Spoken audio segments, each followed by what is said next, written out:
The Prophet Muhammad sallallahu alayhi wasallam said in a hadith that Allah Azza wa Jal said, Ya ibadi, inni harramtu dhulma ala nafsi wa ja'altuhu baynakum muharraman fala tadhalamu. Akhrajahu Muslim. So this is a hadith Qudsi where Allah Azza wa Jal says that He has prohibited Himself from oppression, that He has prevented even the possibility that Allah could oppress anybody. And then He says something kind of interesting. It doesn't seem related at first, but that's the whole point of the hadith, where He says that, and I have placed in between you muharraman. Basically, like, I've put rules, I've put limits, I've put commands that you're not supposed to cross. And then He says, فَلَا تَظَلَمُوا, so don't oppress each other. So the implication, Allah subhanahu wa ta'ala, it's amazing to me because Allah treats us like intelligent people. He doesn't always spell out every little thing as if we're in kindergarten.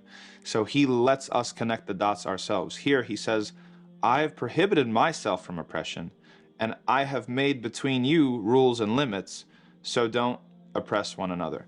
Allah is implying here that the rules that He has put down, the haram, the don't do this, the don't do that, the purpose for those rules is so that we don't end up oppressing one another. Right? So if you wonder, it's like, well, why do we have this rule? Like, why do we have that rule? Like, I don't understand why we have to do this in Islam, or why we can't do that. Well, the answer is right there for you. If you ended up doing that thing, whether it's alcohol, whether it's gambling, whether it's riba, whether it's zina, right? All of these things that we know are haram. Why are they there? Are they just to make your life as an individual difficult? No, it's to prevent oppression. Allah subhanahu wa ta'ala is implying in the hadith that if we were to partake in these things, that we would end up oppressing one another. And Allah hates oppression. And so He has put them as limits so that we don't end up oppressing each other. And then He has followed that up with saying, so don't oppress each other.